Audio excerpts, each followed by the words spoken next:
Hello, good morning, good afternoon, good evening, wherever you are. A very warm welcome to Meet Menaca, celebrating you. Today, we are going to be discussing rediscovering agreement with Seema Menon. This is our episode 131. A very warm welcome to everyone, and thank you so much for supporting us so far. It couldn't have been done without. Why are we talking about this particular subject today?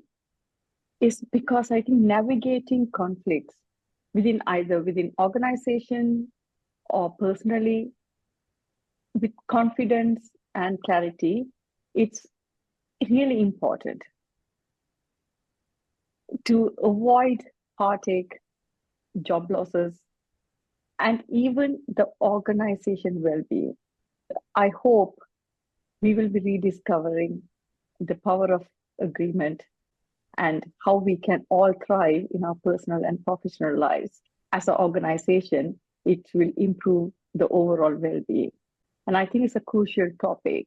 I know Seema from Toastmasters. She's an excellent speaker. In any organization, usually we all start with the best intentions. We want to collaborate, there is unity, and there's a shared vision. But sometimes, as we go along, our ideas evolve, our perspectives change, and then conflicts could happen. And we have all seen it. So how can we ensure that these differences become a catalyst for growth rather than become a source of division? So I think this episode is going to guide you to turn any conflict into a leadership asset for all of us.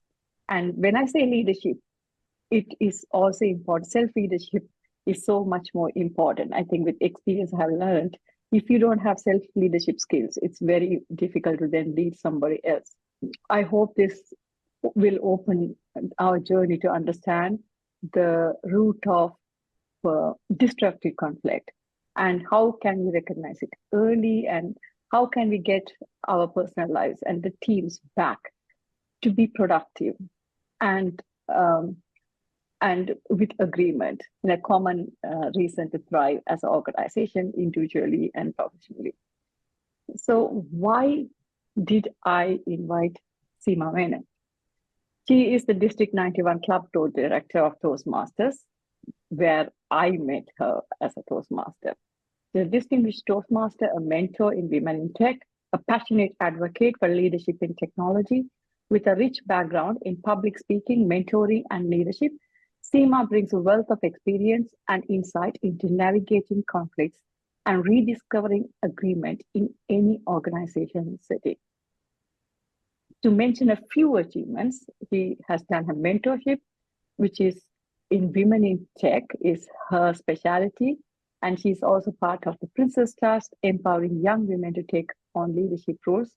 She's a public speaker, keynote speaker at industry events like Sales Innovation Expo and AI Summit, with expertise in sales pitching and overcoming obstacles. She is a thought leader in thought leadership, published thought leadership blogs on communication and mindfulness, and conducted impactful workshops across various Toastmasters forums. And she also was the regional head of sales in UK, Europe, and Africa in Sony Pixel.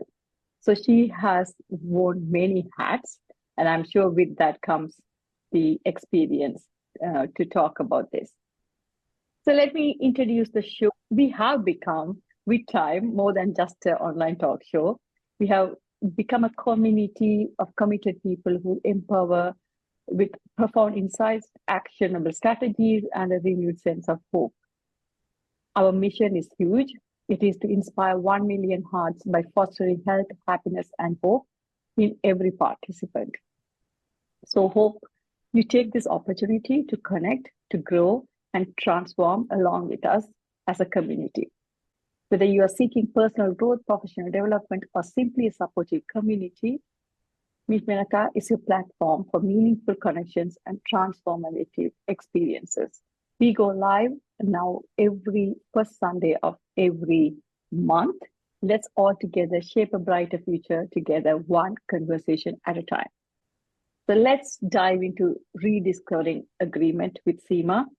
Firstly, very, very warm welcome to you, Seema. Thank you so much, Menaca. It's a pleasure for me to be here. Like you rightly mentioned, both of us met at Toastmasters at our club a few years back, and it's lovely to see how you have transformed from having that little fear of public speaking to become an expert, having having your own podcast and touching lives of people. Thank you so much. And really appreciate you inviting me here.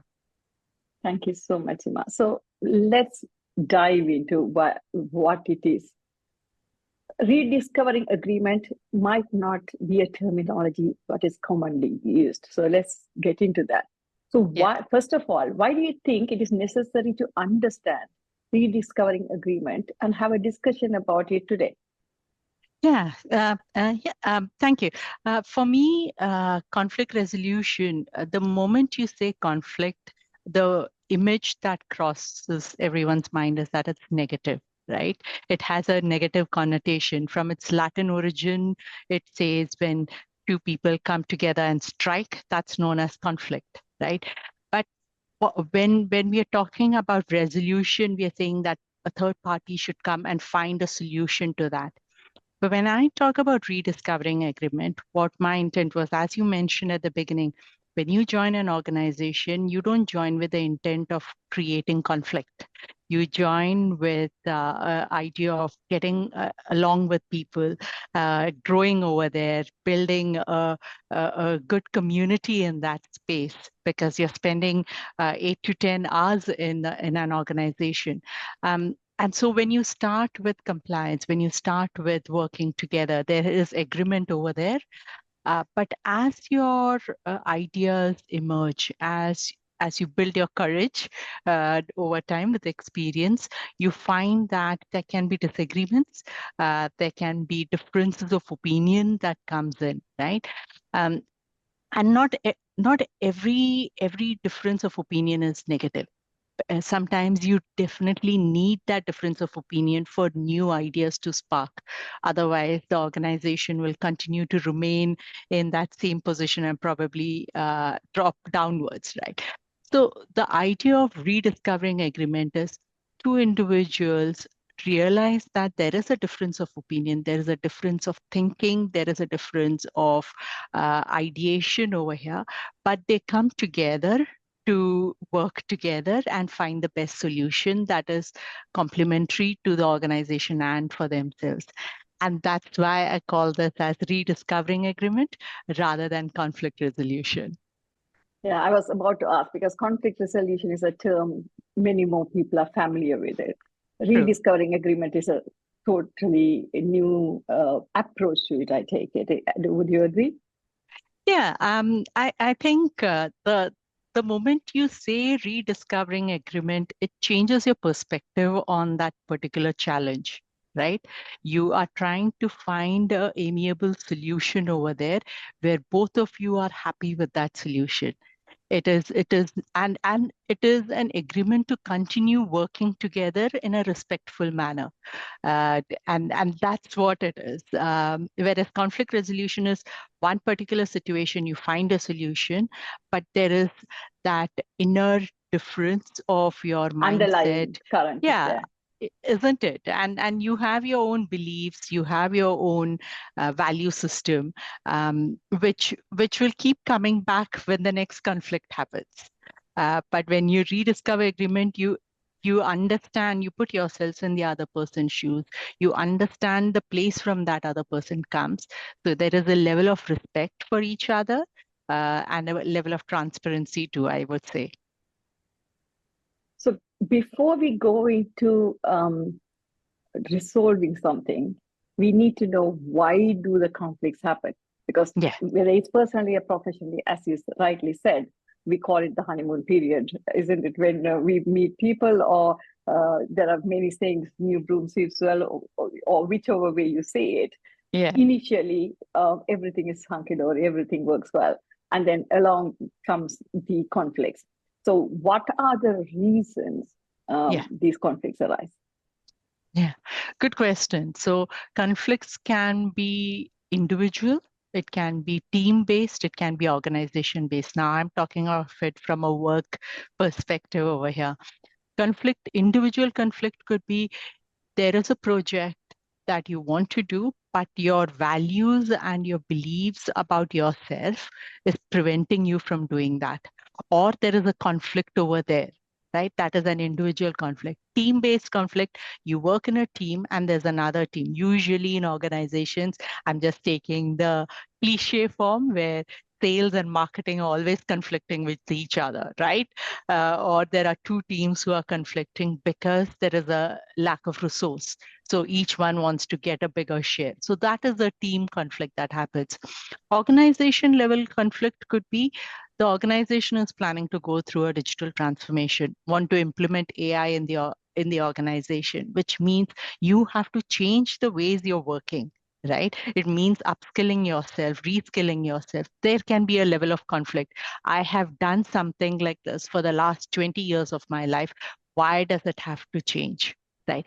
So that's the conflict that can come about. So these are three elements that can cause conflict. But some of the main sources of conflict come in from personality clashes. So you have a person who, again, I'm quoting a cliche over here, a person in finance looks at things in black and white. There is no gray over there, right? It's either this or that, right? Somebody from a creative field would probably not see the black and white, would see the gray in between or the colors in between. Now, if these two people try and work together, or somebody from a dominant style of working meets someone which has a different personality style, you will find that there can be personality clashes. And it comes from age, it comes from gender differences, it comes from cultural barriers, cultural differences over there. So there are so many factors that come in the personality clashes. The other one is about uh, uh, you could say lack of resources. So in an everywhere, organization, in Toastmasters, everywhere, you have limited resources, and therefore there's a fight for who's going to get the best resource out of that. Is it time that's the resource? There's a classic example of this friend of mine, and she's allowed me to quote this, is she went to her senior asking for some budget to talk about gender equality. She wanted to promote that internally in the organization, but a project, her idea was not accepted. And therefore, she started building this whole perception internally that the organization doesn't believe in gender equality. And she started building on that. Whereas when she actually went and spoke to her manager about this, she realized that there was no immediate budget available, but it was important for the organization and they had it earmarked for the next quarter.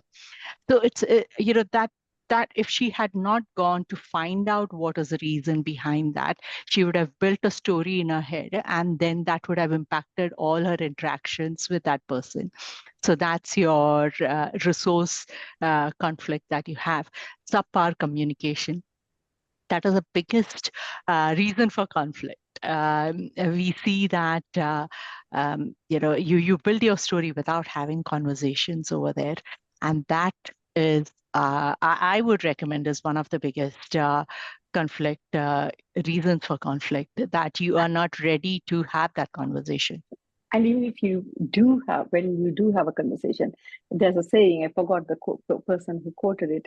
The biggest problem in communication is the assumption that communication has occurred, which Correct. means like, you have said something, other person might not have understood or misunderstood. We never clarify it. Yeah.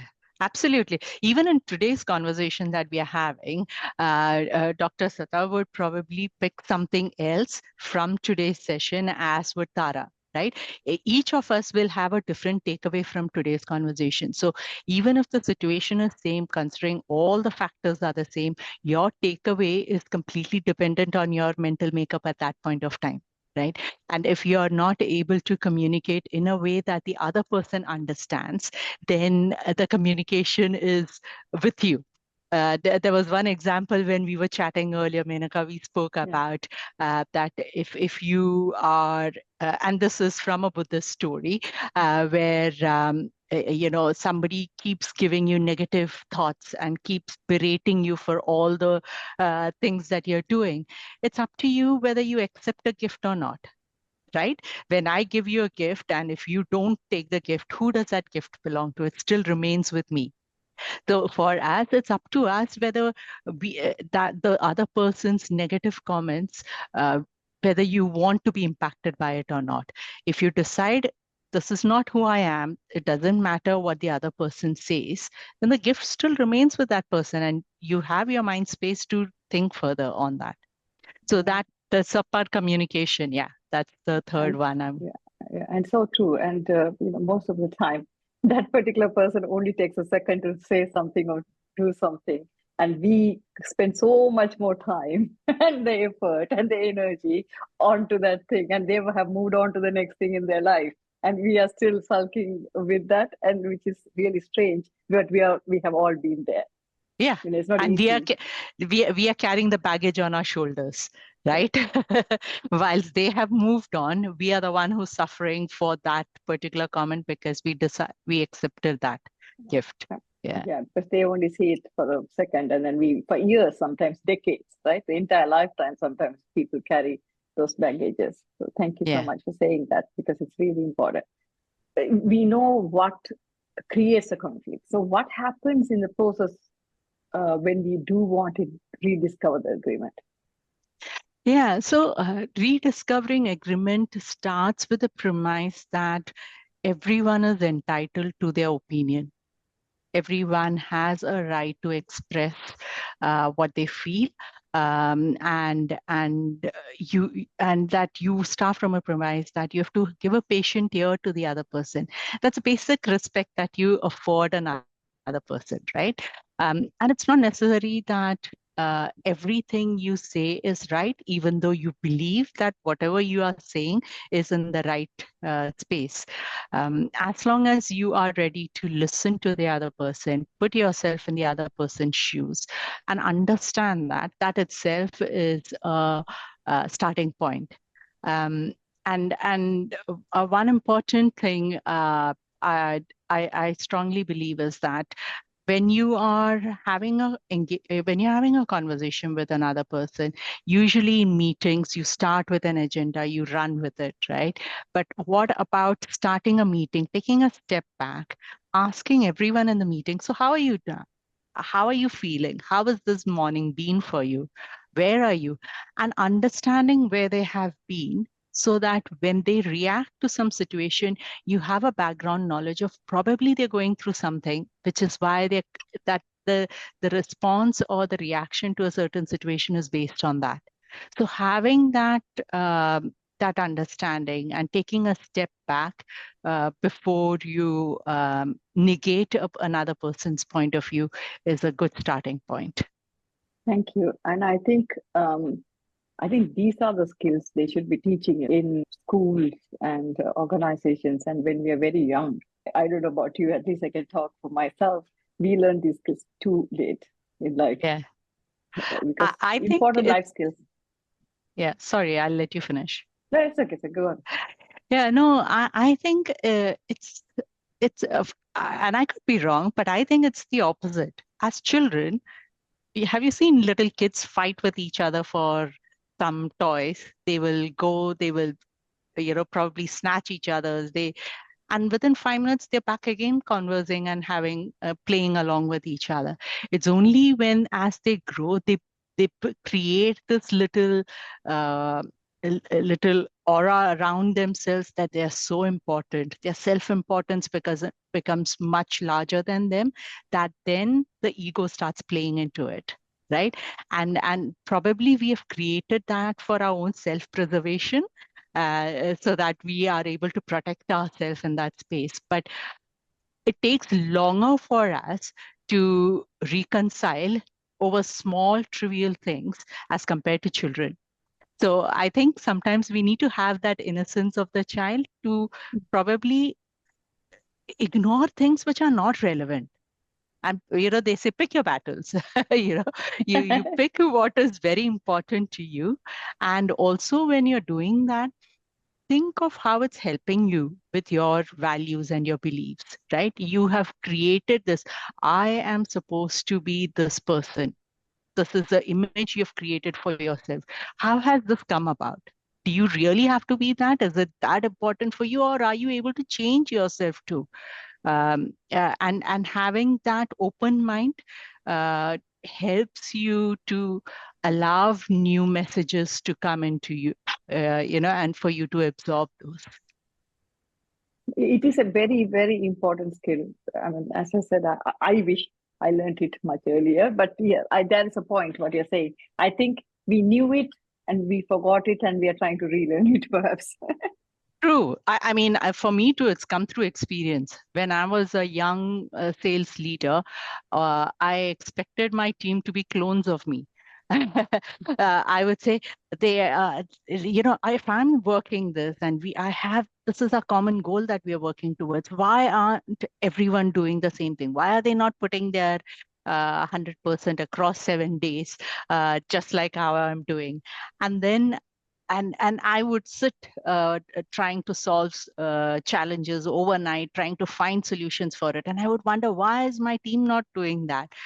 And then it was quite interesting when my my leader at that point, or my business head, he said that you're not in a business of life and death.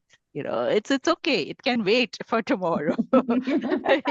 So there's nothing that you have to panic so much and get it over the line tonight. And that was an eye opener for me. And Yeah.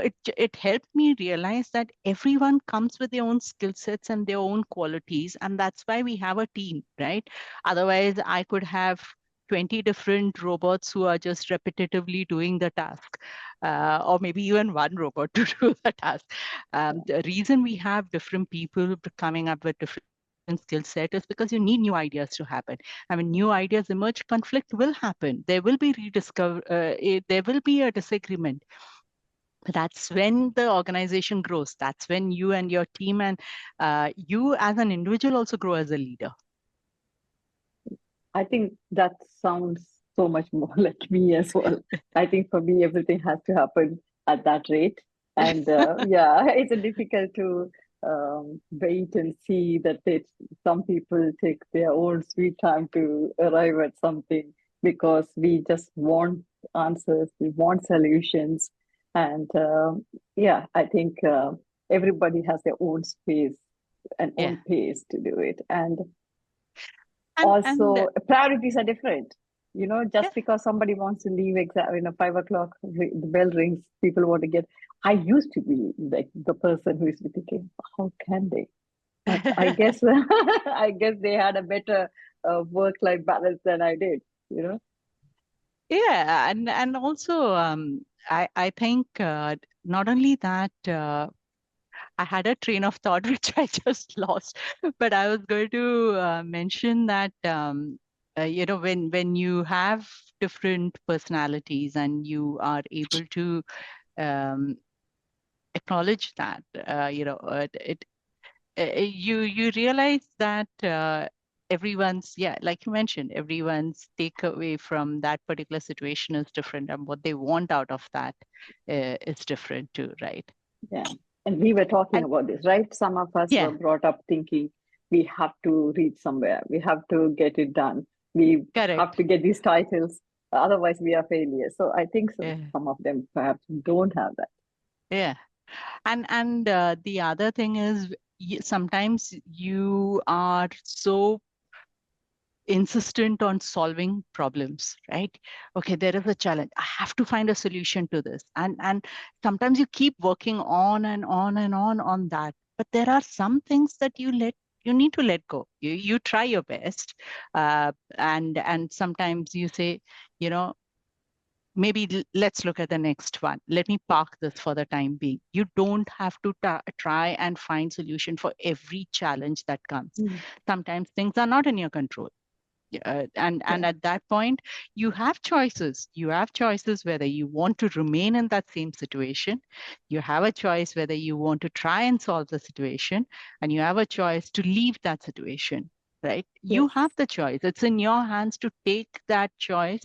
And if it's outside of your realm of control, then you accept it's happening and you take the choices that are available for you.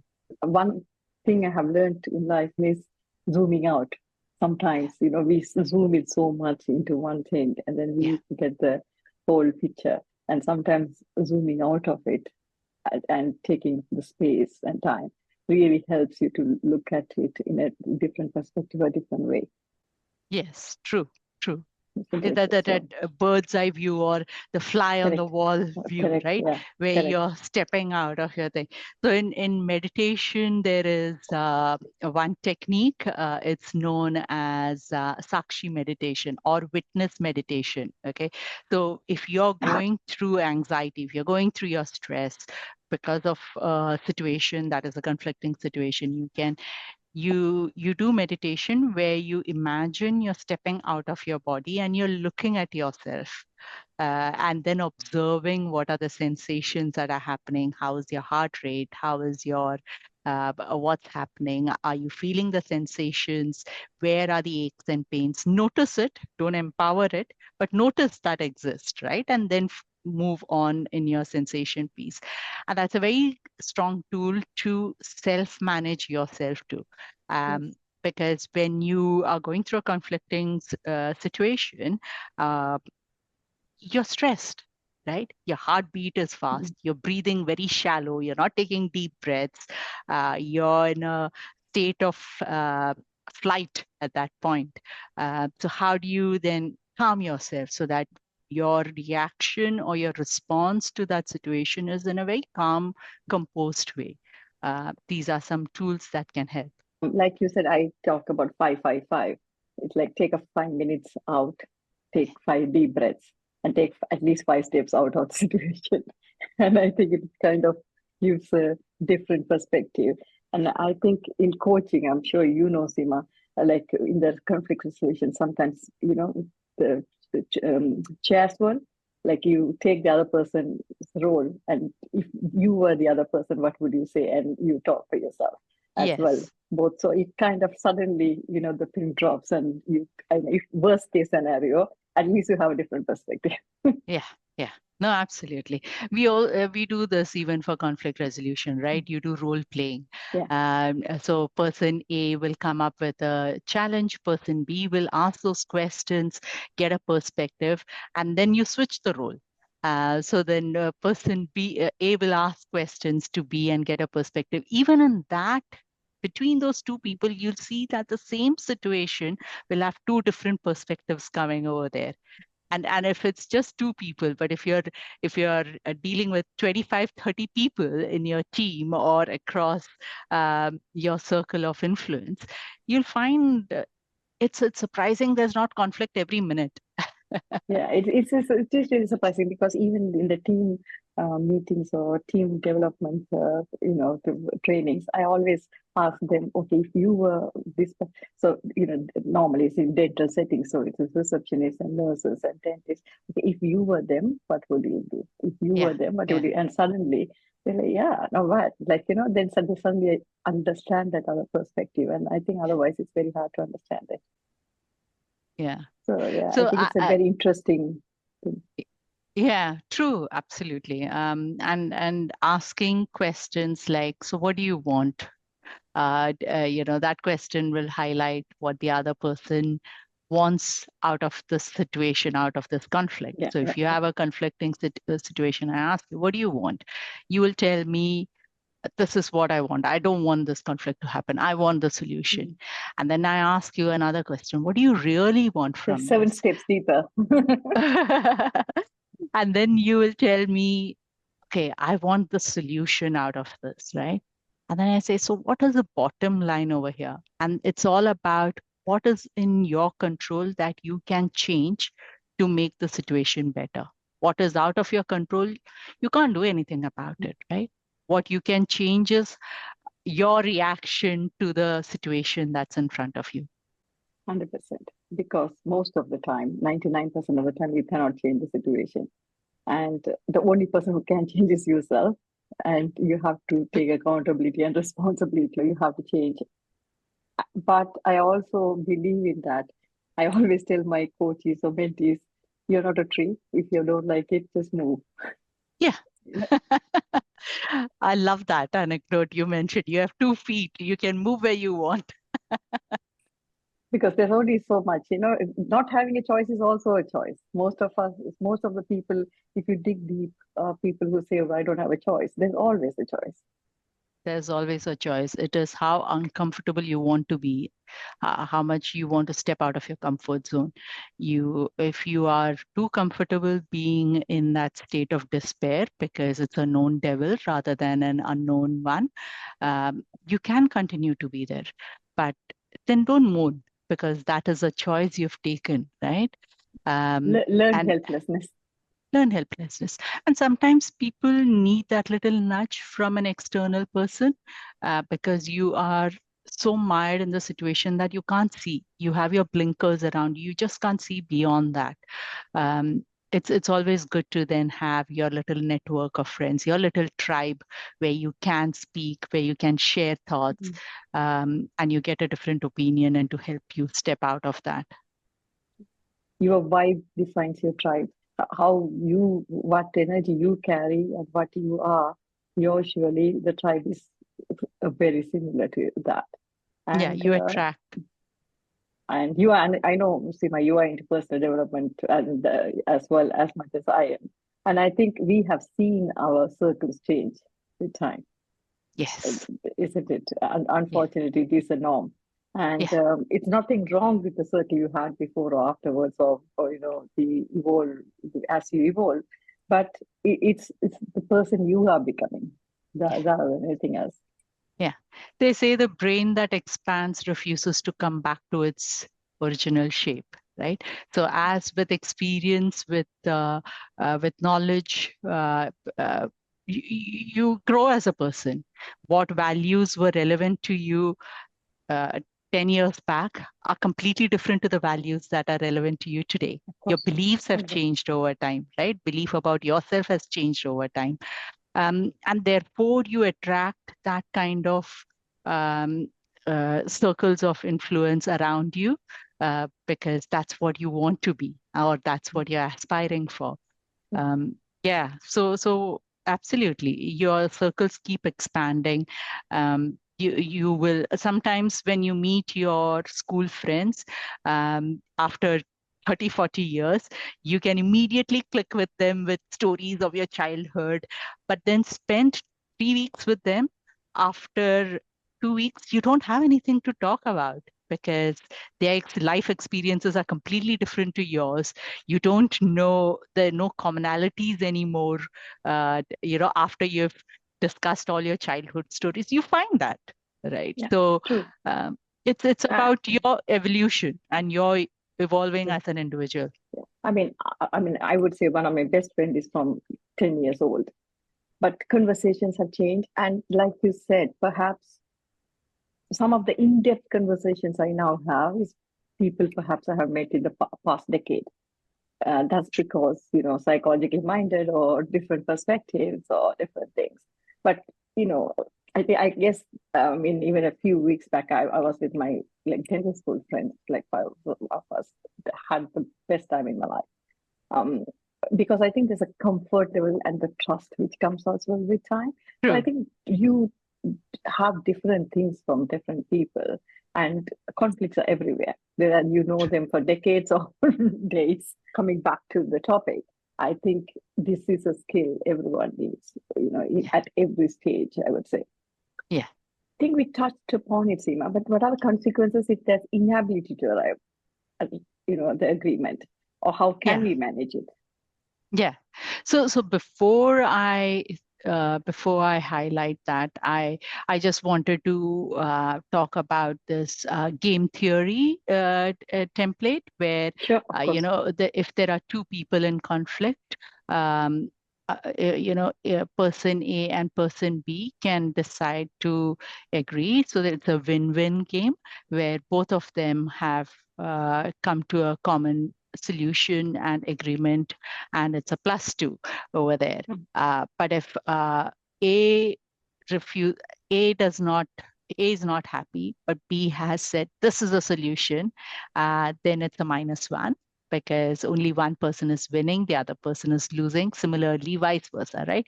A is wants his solution and B is not able to come to a consensus, and again it's a -1.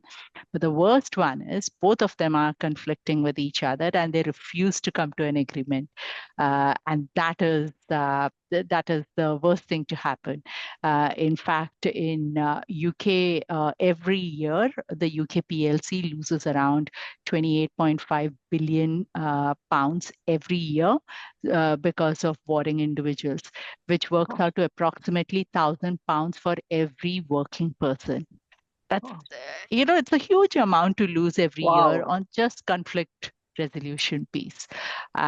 So it's very important to, find a common path. And the biggest conflict that arises is of people who don't want to get into conflict.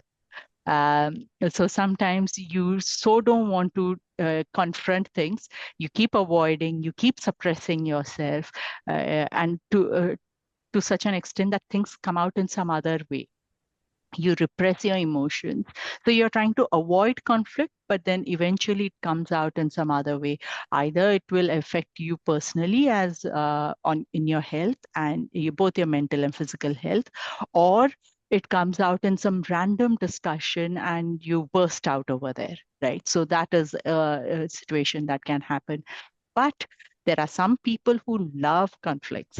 In fact, they feel stimulated. They feel their day has been hugely successful if they have had some kind of conflict that has activated or given them that adrenaline. But the best solution is that of collaboration, more than accommodating. Because when you're accommodating, one person is giving in to the other person. And if that happens all the time, again, eventually the first person will fade out or step out, the silent resignations that take place. But when you do collaboration, both of you are putting together what is in the best interest of that situation. And there is compromise that happens, but at the same time, you're both working together towards a common goal. And that is the best way of solving conflicts. Like I have been that person as well, like totally avoidant or people pleasing is, I think a lot of women particularly have that thing of people pleasing. But you are so right. It does have to come through in one form or the other. It always demonstrates itself. Your own mental well-being, or then it becomes too late to save something. So it's always disastrous.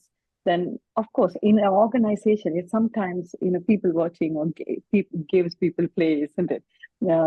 It's interesting to see some of them, like you said, want to have the final word all the time, and then some of them never say anything they should say. And we have all those characters in in any organization, or even in a family setup. You always have these people, right? And who are all dominant, and some of them in meetings you have to say, "Can you please keep quiet and give the other person a chance to speak?" And some of them will not speak and will say, "Can you please say something?" We always have that. Have to balance this out. But would you say, with time, our younger generations are much more vocal about things than we were, for example? I think so. I mean, I'm being biased about my generation, but I do think that a generation before, possibly my parents. Menaca, you might be younger than I am, but I'm definitely not young. I don't think so anyway. But our parents were probably the generation who were trying to put things in place for us, right? So they worked day and night to ensure that we get the best of things. And therefore, for us, at least for me, it was I have to do the best in, with whatever resources I have to put my best foot forward because this is the expectation that my parents have put on me, and I have to reach out. I have to achieve that. Um, but kids today are more exposed to information. During my time when I was getting into uni, I had either a medicine or engineering or possibly teaching was the third option I always as tell a in woman. the Asian community, doctors, engineers, solicitors, accountants, otherwise no profession. Simple. Yeah. But today, kids have so many different options that they can pursue, and we have become more open-minded to allow our children to flourish in the field that they can they can do well, right? Of course. Yeah. And I think that gives them that independence and the confidence that, listen, you have the backing of your parents.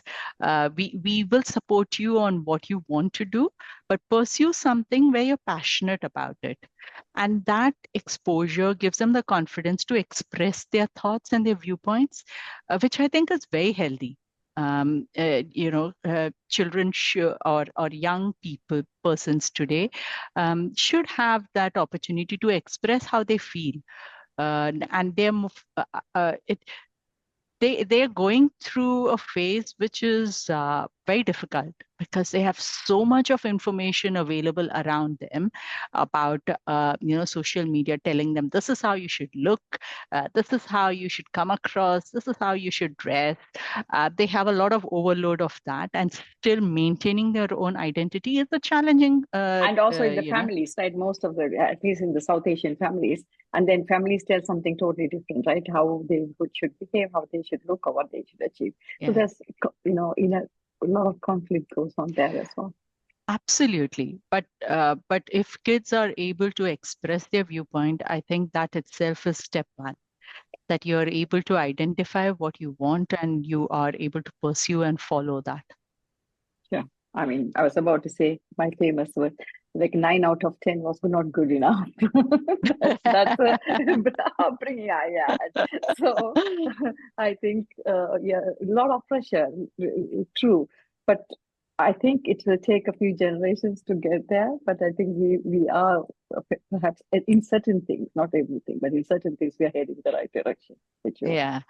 At least you're trying to break the trauma, right? The trauma that has been passed on, generational trauma that has been trauma, for sure. Yeah. So at some point there has to be a break for them to create their new set of traumas. Of course. But I'm sure there'll be plenty with different kind of traumas, like you said. True. So what are the outcomes when you have these agreements? So outcomes from an agreement is either you, as I mentioned earlier, you have a choice, right? You can work towards a solution together. You agree to respect the other person's viewpoint and work a solution, but sometimes there might not be a solution. Right. Sometimes in giving you an example, in an organization, they've decided to use AI tools.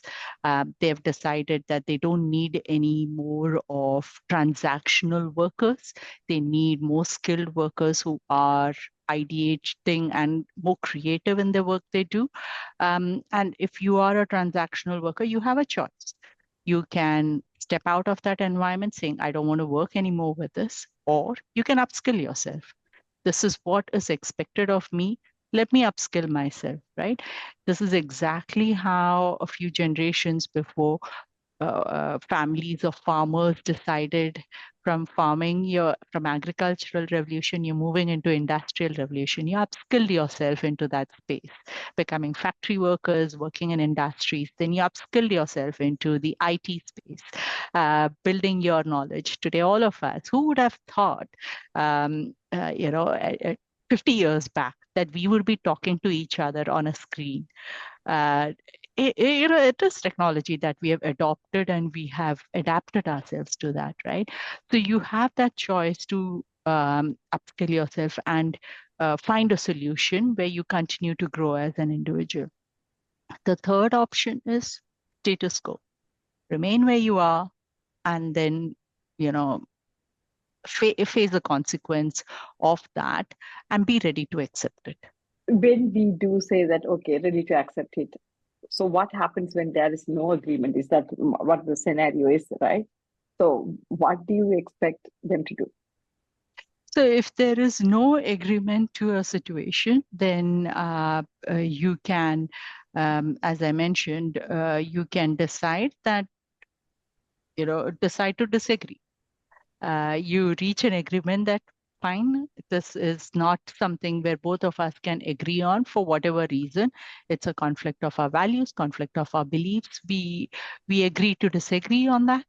And then but you're mature enough to respect the other person's viewpoint, and you have expressed your viewpoint, and you park that aside and continue to work together and ensure that the next challenge that happens, you work in the same way with the same maturity. You table your thought, you work together, and not every issue is a disagreement. There will be some where you agree to disagree, but there will be some where you will collaborate and work together. But the whole idea is conversation, having that communication with each other, having a open channel of communication where you're not listening to talk back, where you are listening to understand the other person's viewpoint, and respecting that viewpoint. It is so important, isn't it? Most of us, even in healthcare training, like we have to tell again and again, you have to listen to understand, because particularly time pressure is there as well in a lot of workplaces, including healthcare. So even when you're listening, it's the tendency is to, okay, fine, this is what they're saying. So what kind of treatment plan you are going to come up with? What are the solutions? What to say next? Yeah. So in the thing, because it is most of the time in communication, the body language and what is not said is as important as what is said, and we miss it because of that. Yeah, no, absolutely. And when you speak, that's what we learn in Toastmasters, right? When you speak, it's not just your words. Your eyes talk, your hands talk, your body talks, how you hold your hands. If I stand like this and I'm giving a very impressive, if you can't see, I'm crossing my hands and I'm talking to you, how much of a smile I have or whatever I try to motivate you, I am still closed, right? So it gives you a different perspective as a listener about me and what I want to share. But if I have an open hand gestures and I'm involving you into that conversation, it has a different impact on you. 100%.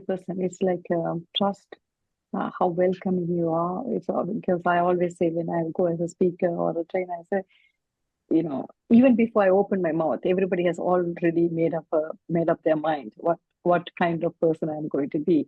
And I think your energy really speaks before your words. Yeah. And everyone, I mean, I read this statistic. I'm not very sure whether I've got it right, but it says that within the first 20 seconds of you saying hello, people have already made up their perception about you. And you have the next 10 minutes or 8 minutes to change that perception when you're doing a pitching in a business scenario. And the human attention span has dropped down to less than 8 seconds now. Level of goldfish. That's what they say. So yeah, there is, imagine within 10 minutes, and now we'll be talking, I mean, almost an hour. I'm sure people have made far stronger impressions about us in this one hour. 100%. Can you give me quickly some examples of what happens with restructuring or digital transformation you already mentioned, or the couple situation or professional situation? What happens through with some examples? Yeah, so this is about change, right? Change management.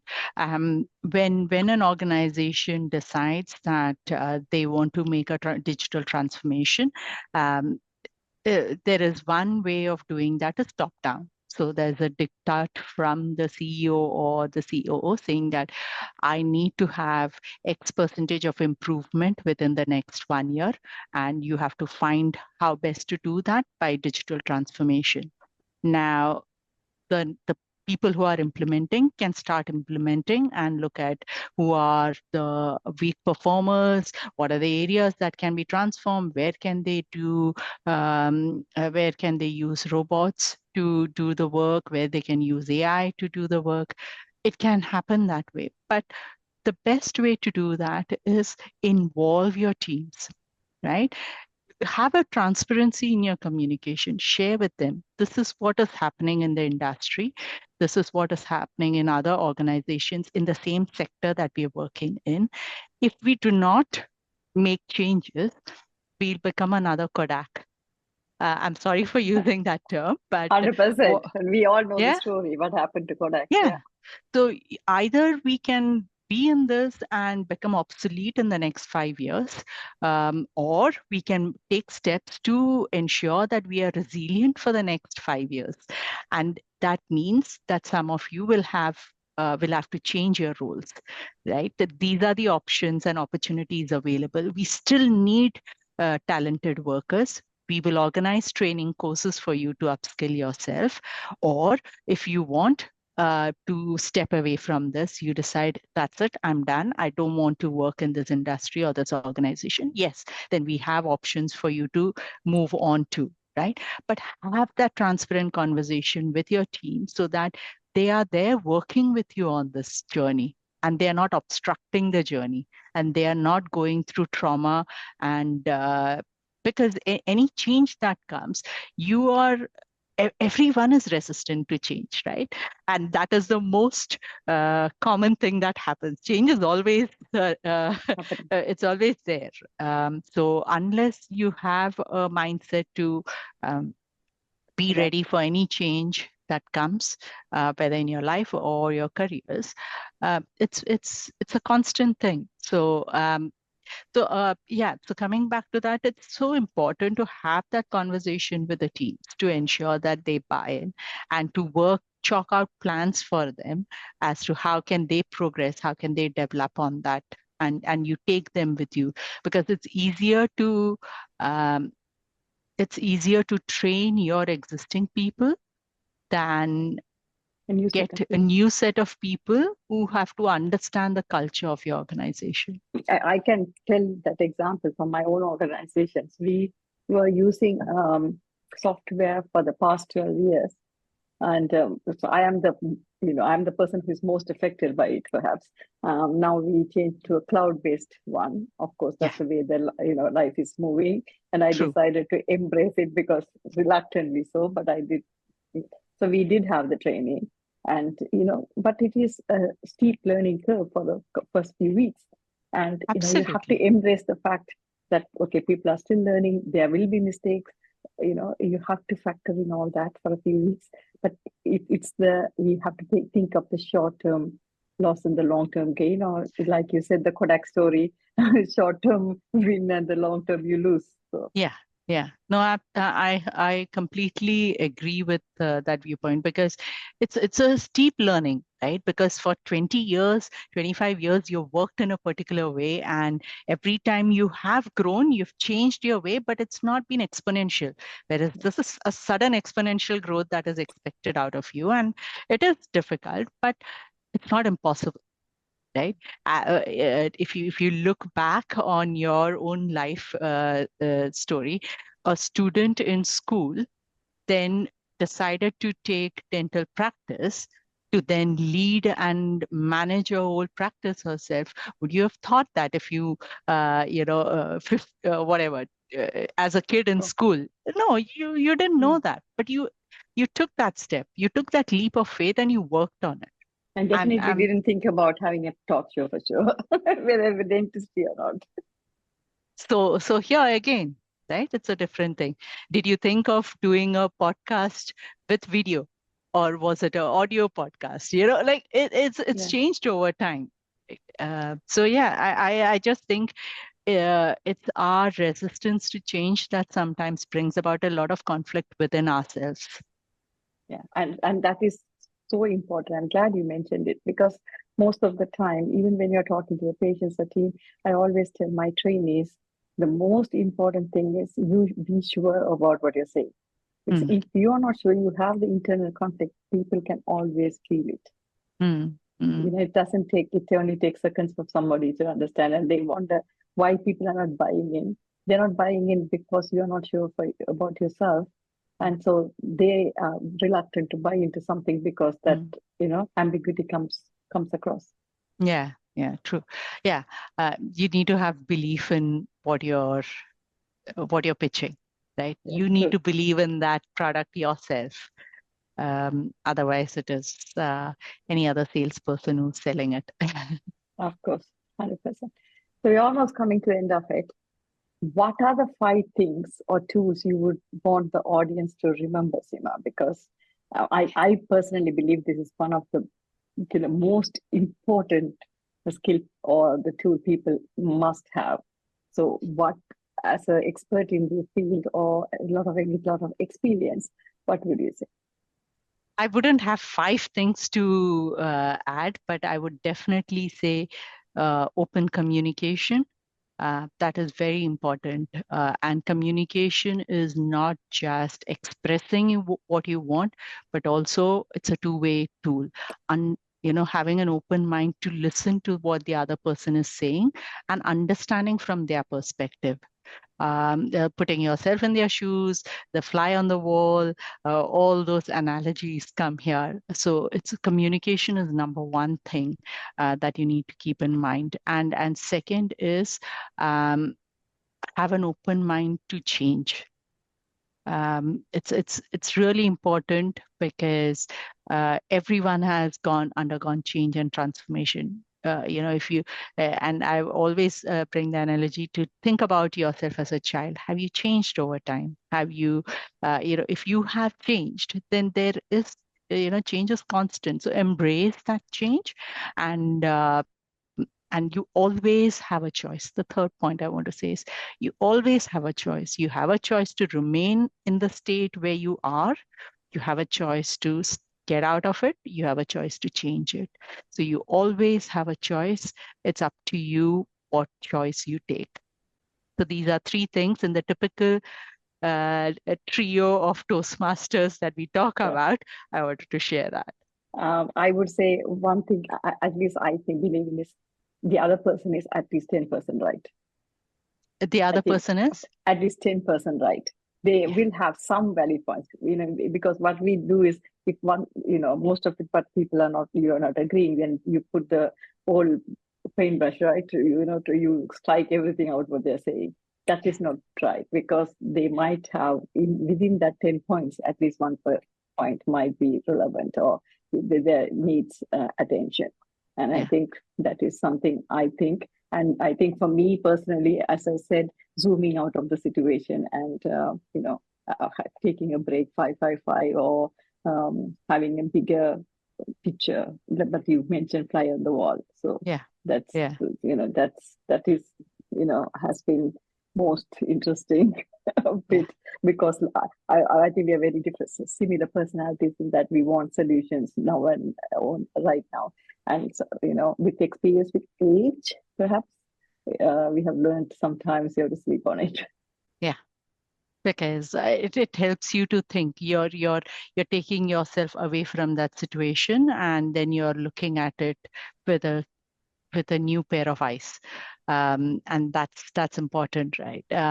Absolutely. I completely agree with that perspective. And also when you are uh, when you've made up your mind that this person is against you, or you've made up your mind that this person only talks negative, you amplify that one negative thing, and that colors your entire response to that person. Whereas there might be 99 things that have gone well, but you're amplifying and magnifying that one thing which is not right too. And not that it that is I'm not generalizing it that every situation is like that, but smaller skirmishes, smaller conflicts usually start spinning on from there.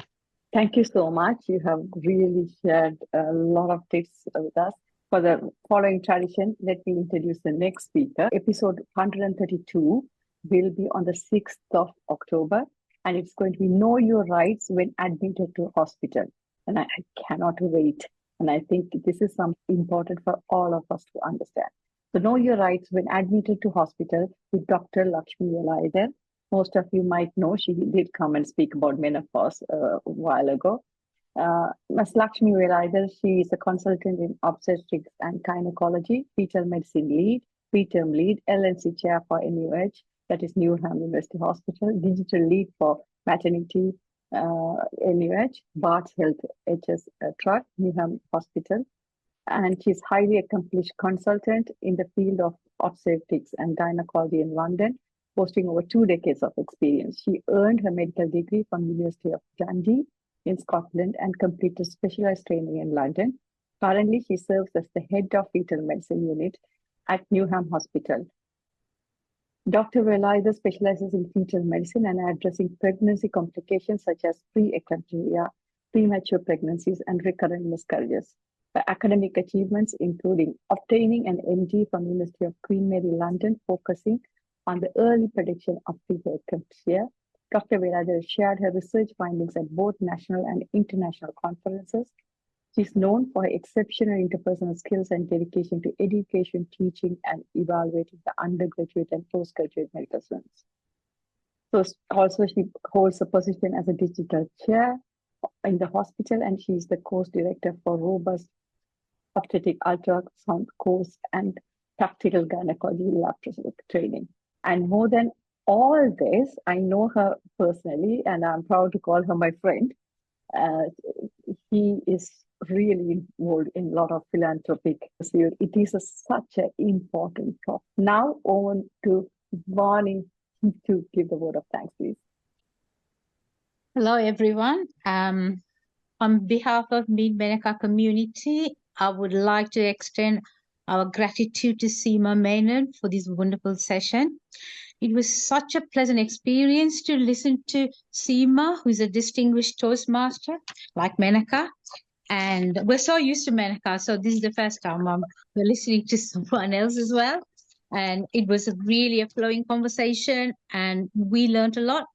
And Seema, you mentioned that people have different takeaways, and apart from the last 3 and the 2 you and Menaca mentioned, the one for me is put yourself on other people's shoes. And also, we need to let it go sometimes, because sometimes we really hold on to things and struggle. And the other one that important for me is like more than accommodating is collaboration, because I think especially we women, we accommodate more. So that's something I feel I'll take this away. And the other one is agree to disagree. That's another important thing for me as well. And also listen to understand rather than listening for the purpose of listening. So thank you so much, Seema. This was a wonderful session. I also want to thank you, our audience, for attending this session, especially on a beautiful sunny day like this. And we are so grateful for taking your valuable time on the busy schedule and attend our events every week. Thank you so much. Menaca, thank you so much for inspiring so many people with your selfless and tireless service. And some of us know how hard you work for this. And we are so grateful for your perseverance and your hard work. Thank you so much. Finally, Seema, thanks again for this wonderful session. We learned a lot from you and hope really you will come back again to inspire us again. Thank you. Thank you so much, Vani. Vani does a lot behind the scenes, and she normally shies away from taking the hot seat. And I think today I'm so glad she embraced it at last. So thank you so much for that, Vani. And we are almost going to come off the Facebook Live so that you can ask any questions you want without the fear of being judged, I guess. So thank you so much for everyone who is listening on Facebook. The only request we do have is please do support us to grow our YouTube channel, because the more of you subscribe, the more of you can support, we can get better speakers. So thank you so much for supporting so far, and please do continue to support us. Until we see you on the 6th of October to speak about the Know Your Rights when you're hospitalized with Dr. Lakshmi Velayadhar. Until we see you next, be happy, stay healthy, and keep smiling.